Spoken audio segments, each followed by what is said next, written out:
As men tied to the earth, we dream of visiting the stars.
As strange of an experience as it is to come to the realization that the Earth is actually not what we've been told, and that what we see in the skies above us is not what we've been told, and eventually coming to that realization that, yeah, in short, we're dealing with things that are in the realm of the supernatural and the metaphysical. But what's almost just as strange is realizing that in many ways this has kind of been right in front of our faces the whole time, represented in so much of the various science fiction programming having to do with outer space and space travel and so on. And this is something that just continues to unfold now that my eyes are open to it. I see it almost all the time.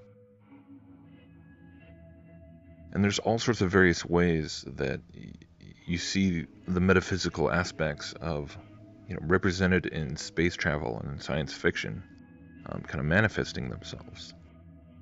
Always having to do with technology.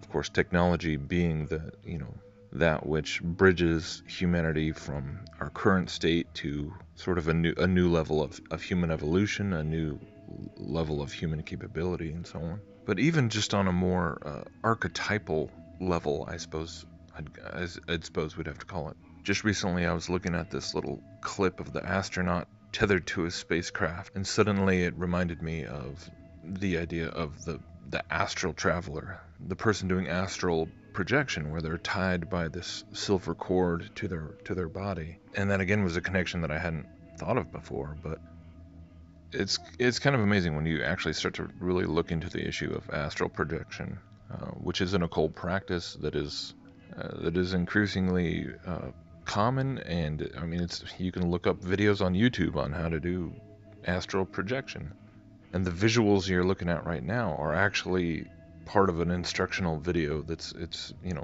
a meditative aid trying to help you leave your body and do astral projection. But of course the visuals that they chose are these space nebula images, and you actually see this all the time once you start looking into new age material, and they're actually trying to do an animation or an illustration, and they're trying to show the spiritual realm that the practitioner is trying to come into contact with through meditation or astral projection or whatever, or rituals, and all these things. Much of the time it is portrayed as looking exactly like outer space. And in many ways it's the same sort of desires kind of behind both concepts, or the same sort of the same idea of freedom, of flying around and being able to go anywhere you want and go visit alien worlds or go visit alien beings and have conversations with advanced alien races. It's just another form of the ascended master's idea. I mean, the more you really look into all these things, you see how interwoven the whole idea of space travel is with occultism and witchcraft, and that's where its origins are, whether it's the Nazis or Jack Parsons or whatever else, but all the propaganda that we see today. But it's something that just continues to make me wonder just how far that reality actually goes, how far the metaphysical aspects of what is believed to be going on in outer space, even with things like satellites. Speaking of archetypes, I was looking at some footage the other day, and just suddenly it struck me just the curious nature of how satellites, 9 times out of 10 are shaped, are portrayed as being shaped in a way where they have these solar panels that fold out like wings, and they look like these sort of flying bugs or creatures with wings, which I suppose they claim is because of there's an engineering reason for creating them that way so that they can actually unfold out from the satellite. But it just kind of got me thinking and made me wonder, like, how do we even really know that communications signals, which are just various forms of EM waves being beamed up towards the firmament at a specific location, whether it's stationary to a part of the Earth or supposedly moving in an orbit, and then that point in the firmament is sending EM waves back down that can be interpreted through machines, technology. How do we know that is not actually engaging with something with the spiritual realm as well? I mean, if indeed the electromagnetic elements of creation are indeed something that is an integral part of those higher spiritual dimensions of the luminaries, and how they however it is that they work, these metaphysical aspects that interact with the physical, this bridge, it has very much to do with electromagnetism, and things like Richie from Boston's recent thoughts on these occult sigils and the connections in the similarities to electrical circuits. I found that fascinating, and we keep coming back to these things again and again. And so who knows all this really going on, but one way or another, we know that all this technology is ultimately designed to bring people into deeper bondage with the demonic, promising enlightenment, promising apotheosis, promising to bring us to that next evolutionary step, and on and on. But it's a trap. That is the trap. People who wake up to certain elements of the New World Order, we'll talk at length about all the ways that the controllers, trap us, and through the banking system and the media and all these things, and those are all absolutely true. But all too often they are just completely oblivious to the realities of the spiritual realm, and that there are rebellious spiritual entities who have rebelled against the Creator, and the whole deception is theirs. That there is a real being who the Bible calls Satan. And he is the mastermind behind all of this. All of it. Evolution and space and the heliocentric model and all of these panopticon technologies and everything. This is his false system. And if you believe in the Luciferian lies that fuel it, it doesn't matter how much of the symptomatic things that you're trying to overturn. Because you've still swallowed the core lie. The core lie of man being God, man becoming God, man re-actualizing his own divinity, whatever. There's 18 different ways to kind of describe the same essential thing. The idolatry of ourselves. That's what it's all built around. And I just wish that so many of these people who get sucked into the New Age and they get sucked into all this rhetoric about how the Bible and religion, which they lump together, is the control mechanism of the elite, but they're blind to how the New Age spiritual message is just being pumped out of all these Illuminati controlled sources, like constantly.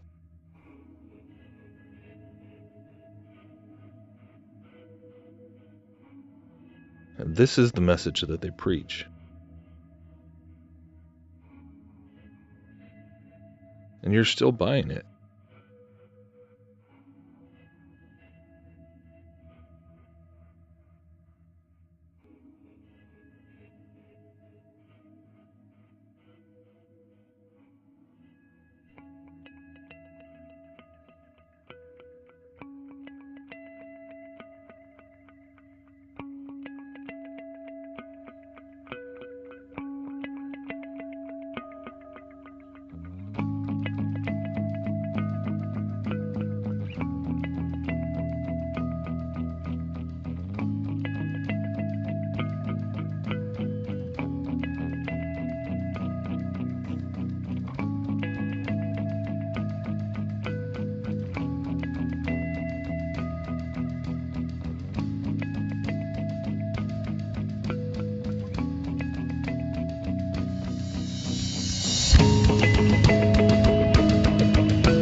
As men tied to the earth, we dream of visiting the stars.